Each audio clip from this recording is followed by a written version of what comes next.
In this video, I'm going to show you how and talk about when and why you want to put down weed and feed in your yard.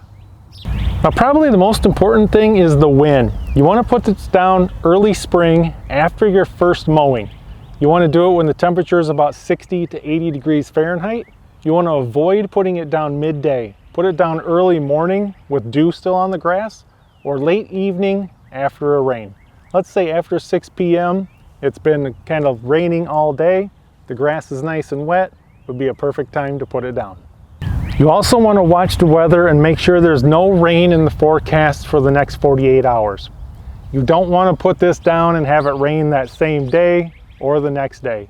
So no rain for 48 hours is a great time. Now, how do you want to apply this to your grass? I prefer a broadcast spreader. This is a Scotts Elite dual spreader, so it has a really wide spread pattern. So it takes you a lot shorter amount of time to get this put down in your yard. It also has edge guard, meaning it will bring a little guard to the side so you can go along your driveway and none of the weed and feed will go into the driveway. Now, why do you want to put down weed and feed? To make your yard look better, of course. It raises the value of your home in case you're selling it. If you have a nice clean yard with no dandelions and no clover, it's going to make your house worth a little more.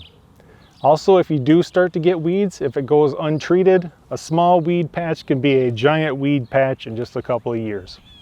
Now, on the back of the bag, no matter which kind you get, it will tell you a broadcast spreader setting. So in this case, I'm going to set my spreader at number 5, and that's what's recommended for this spreader with this weed and feed.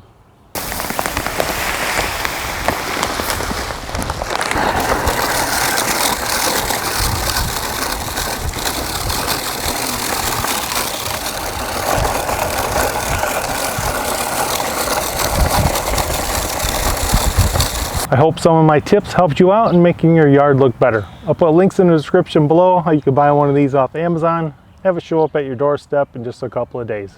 Thanks for watching.